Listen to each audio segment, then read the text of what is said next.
Hello foodies and welcome back to food Nagari by UBE media.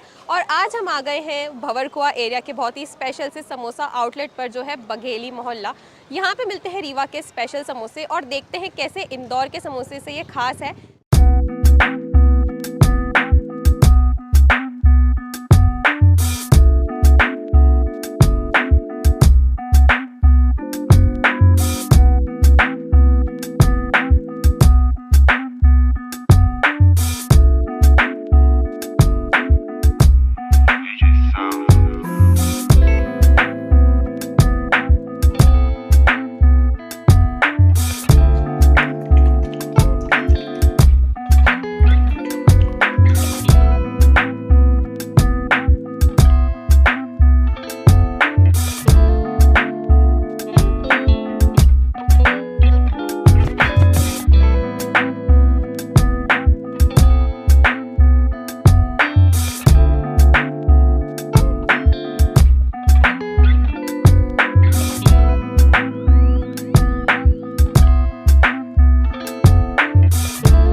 आज है हमारे साथ मिस्टर विजय सिंह परिहार जी, जो यहाँ के ओनर हैं। तो जैसा कि मैंने आपको बताया कि यहाँ पे मिलते हैं रीवा के स्पेशल समोसे, तो आइए इनसे ही जानते हैं क्या है इस रीवा के स्पेशल समोसे की कहानी। तो सर, आप मुझे बताइए कि कैसे आपने अपने रीवा के स्पेशल समोसे इंदौर में लेके आए और कैसे आपने यहाँ की शुरुआत की। एक्चुअली मैं पहले यहाँ पे जॉब में था बजाज फाइनेंस में, फिर लॉकडाउन लगा फर्स्ट, उसके बाद मैंने यहाँ पे ये शॉप खोली। मैं बड़ा पाव चालू किया था स्टार्टिंग में, बट जैसे समोसे चालू किए तो हमने सतना वाले चालू किए, सतना रीवा, और यहाँ पे उसकी ग्रोथ होती गई। पहले दिन 70 समोसे, फिर 250, मतलब पर डे हमको ग्रोथ मिलती गई। तो हमने सब कुछ हटा के फिर सिर्फ समोसे में फोकस किया। सर, तो आइडिया कहाँ से आया कि नॉर्मल यहाँ पे चटनी के साथ समोसे मिलते, लेकिन आप यहाँ छोले के साथ? अब जैसे हम लोग सतना के हैं तो हमारे यहाँ जो टेस्ट था हम लोग उसी को यहाँ पे चालू किए कि ये वाला करके देखते हैं, कुछ हटके रहेगा, और हमको उसमें सफलता मिली। तो क्या डिफरेंस है समोसे में इंदौर के और यहाँ के समोसे? इंदौर के समोसों में मीठापन रहता है और लाल चटनी और हरी चटनी चलती है, पर हमारे यहाँ कैसा आपको पूरा डिफरेंट है। टमाटर की चटनी मिलेगी, और यहाँ पे खड़ा अमचूर बोलते हैं, हमारे यहाँ अमकरिया बोलते हैं। अच्छा। उसकी चटनी मिलेगी, और स्पाइसी और खट्टे समोसे रहते हैं हमारे, मतलब मीठापन बिल्कुल भी नहीं है। और मटर में हम रहते हैं, तो इसके समोसे के अलावा आपकी क्या स्पेशलिटी है यहाँ पे? जैसे हम पोहे बनाते हैं तो पोहे में आलू वगैरह डालते हैं पूरा, मतलब आपको पूरा घर जैसा फील होता है। यहाँ पे मीठा पोहा, हमारा न पोहा है ना समोसे हैं, पूरा स्पाइसी पोहा मिलेगा और समोसे स्पाइसी खट्टे मिलेंगे। तो सर, आपको रिस्क नहीं लगा कि जैसे यहाँ पे तो छोले के साथ समोसे इसके पहले मैंने सुना नहीं है कभी, तो आपको नहीं लगा कि इंदौर के लोग पता नहीं इसको अडॉप्ट कर पाएंगे या उस टेस्ट को पसंद कर पाएंगे? बट एक्चुअली क्या हमारे यहाँ पे सतना, रीवा, शहडोल, उमरिया बहुत लोग रहते हैं, तो हमने उस हिसाब से यहाँ पे चालू किया। और हमने जो नाम भी रखा है इसका, तो जैसे बघेलखंड, तो बघेलखंड के नाम से बघेली। और फिर जैसे यहाँ पे सतना, रीवा के बहुत लोग रहते हैं तो उनका मोहल्ला, तो बघेली मोहल्ला हमने नाम भी हिसाब से रखा। हाँ। स्टार्टिंग में लगा था बहुत हमको दिक्कतें आई थी, जैसे फर्स्ट लॉकडाउन चालू किए, फिर सेकंड लॉकडाउन लग गया, तो उसमें भी हमको काफ़ी दिक्कतें आई, पर हो गया मैम। तो यहाँ पे आपका मतलब टारगेट कस्टमर क्या रहता है? स्टूडेंट्स रहते हैं क्योंकि यहाँ पे स्टूडेंट एरिया है पूरा। अधिकतर हमारे पास स्टूडेंट हैं, बट फैमिली वाले भी जो आते हैं तो एक बार आएगा तो रिपीट होता है, उनको अच्छे लगते ही हैं। और हमारे यहाँ से पार्सल जैसे कि विजयनगर वगैरह वहाँ से भी लोग आते हैं, और हमारे जो ऑफिस वगैरह जैसे कि एयरटेल ऑफिस हो गया, नोकिया ऑफिस हो गया, कई सारे ऑफिस ऐसे हैं जहाँ पे हमारा बल्क में जाता है। इवन हमने महात्मा गांधी और कुछ कोचिंगों में ऐसा है कि हमने 15-15 समोसे एक बार में दिए हैं ऑर्डर में। तो सर दिन भर में कितने समोसे आप सेल कर लेते हो यहाँ पे? 3500-4000 मतलब रेगुलर का एक एवरेज आप एवरेज इतने हमारा समोसे? है कि 3500-4000 का समोसा पर डे का हमारा है। और सर अगर बाय चांस कभी कम पड़ जाते हैं, अगर कोई कस्टमर खाली हाथ जाता है तो आप उसके लिए क्या करते हैं? उनको मतलब खाली हाथ तो जाने देते हैं, बाकी रात में अगर 10 बजे के बाद आते हैं तो बोलते हैं नेक्स्ट। मॉर्निंग में कब स्टार्ट कर देते हो आप? 6 बजे दुकान खुल जाती है और 8 बजे समोसे हमारे निकल आते हैं बाहर, क्योंकि उन्हें आलू उबालना, आलू छीलना, मैदे लगाना, इनमें टाइम लगता है। तो 2 घंटा हमको प्रोसेस में, क्योंकि हमारा काम पूरा मशीन से होता है, तो 2 घंटा हमको प्रोसेस में लगते हैं। 8-8:30 बजे हमारे पास समोसे बाहर आ जाते हैं। तो सर जैसे इस आउटलेट पे तो मुझे बाहर बहुत भीड़ नजर आ रही है, लेकिन इसके अलावा आपका कोई और आउटलेट है इंदौर में? कहाँ पे? भोलराम में है, करना बस के जस्ट बगल में, उसमें भी सेम है, यहाँ भी सेम है, दोनों जगह आपको सेम भीड़ मिलेगी। और इवन हमारा एक विजयनगर चालू हो रहा है, तो वहाँ पे कुछ काम चालू अभी ये मंथ के लास्ट तक चालू हो जाएगा विजयनगर में। तो सर समोसे का रेट क्या रहता है यहाँ पे स्टार्टिंग? चटनी के साथ आपको समोसे रहेगा 10 रुपए में, और मटर के साथ में 15 रुपए।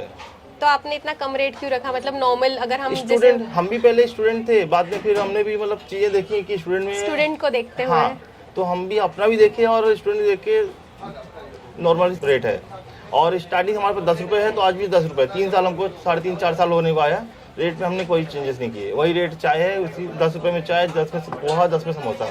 और इवन हमारे यहाँ जो पोहा मिलता है पूरे इंदौर में जितना भर के 10 रुपये में हमारा मिलता है, जिसमें आपको मूंगफली, मटर और आलू सब कुछ रहता है, कहीं नहीं मिलेगा जितना लोडेड हमारे यहाँ का पोहा रहता है। सर तो आपने बताया कि यहाँ यहीं पे मतलब आपने रीवा के स्पेशल समोसे करना स्टार्ट किया सेल इसी एरिया में, तो और कहाँ के लोग आते हैं यहाँ पे इंदौर के अलावा? इंदौर के अलावा जैसे कि अपना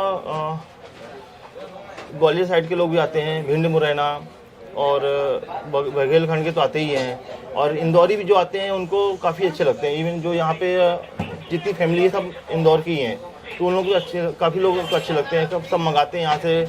और इवन जो जैसे कोटल्ले के ओनर वगैरह हैं, उन लोगों को भी काफ़ी पसंद है, स्पेशली वो लोग यहाँ से मंगाते हैं, एमजे सर लोग यहीं से मंगाते हैं सब। तो सर आगे के क्या प्लान्स है आपके? इसके अलावा आप कोई अभी और हमारे आउटलेट? इंदौर में 3 आउटलेट हो चुके हैं, चौथा हम गणेश नगर में सोचे डालने के लिए, उसके बाद फिर हम लोग फ्रेंचाइजी देना चालू कर देंगे। इंदौर में तो हम लोग अभी नहीं सोचे हैं इंदौर देंगे, इंदौर के बाहर जैसे भोपाल वगैरह जितना जहाँ भी है फ्रेंचाइजी देंगे। सर तो आप बोल रहे हो फ्रेंचाइजी दोगे, तो आपको नहीं लगता कि यहाँ का जो एक ओरिजिनल टेस्ट है, और अगर आप कहीं और स्टार्ट करेंगे तो टेस्ट में कुछ फर्क आएगा, जिससे आपको मतलब कुछ डिफरेंस दिखेगा फिर बिजनेस में? आप जैसे हमने यहाँ भी रिस्क लिया, तो एक बार रिस्क लेके देखेंगे, कोशिश करेंगे कि हम कस्टमर को अच्छा रिस्पॉन्स दे सकें, और साथ में जो हमारे फ्रेंचाइजी लेंगे उनके साथ भी हम लोग प्रॉपर खड़े रहेंगे साथ में। सर तो आप इसके अलावा ऑर्डर्स भी लेते हो? हाँ, ऑर्डर देते हैं। और आपने कभी ऑनलाइन स्विच होने का सोचा है, जैसे जोमेटो या स्विगी वगैरह? हमारा स्विगी में है, जोमेटो में था, पर अभी जोमेटो में थोड़ा बंद हो गया है और उसमें वापस चालू हो जाएगा। बाकी स्विगी में हमारा है, डेली के 15, 20, 40 ऑर्डर आते ही आते हैं। सर तो जैसे आपने बताया कि इंदौर का जो मसाला होता है वो थोड़ा सा मीठा होता है, लेकिन आप थोड़ा सा तीखा साइड पे उसको ज़्यादा बनाते हैं, तो आप कोई स्पेशल इंग्रेडिएंट या फिर कोई स्पेशल मसाला यूज़ करते हैं जो इसको डिफरेंट बनाता है?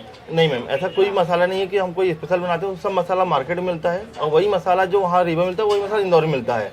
बस क्वांटिटी रहती है कि हमने इतना ये क्वांटिटी डालना, इतनी ये क्वांटिटी डालनी, बाकी कोई सीक्रेट मसाला नहीं होता, सब सेम ही रहता है। और सर आप इंदौर की जनता को और अपने कस्टमर्स को कोई मैसेज देना चाहते हैं तो आप बिल्कुल बोल सकते हैं। आप आइए और हमारे यहाँ एक बार खा के देखिए, आपको अच्छा लगेगा, आप हमेशा रिपीट होंगे, बार बार आएंगे। बाकी सबका प्यार मिलता है, तभी आज हम लोग यहाँ तक पहुँचे हैं।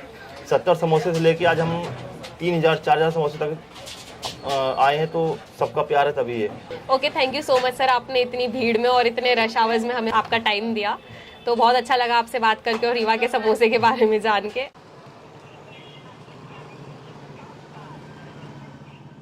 अगर आपको हमारा वीडियो पसंद आया हो तो इसे लाइक और शेयर करें, और हमारे चैनल फूड नगरी को सब्सक्राइब करना ना भूलें, और एंड में बेल आइकन दबाना ज़रूर याद रखें। Good bye.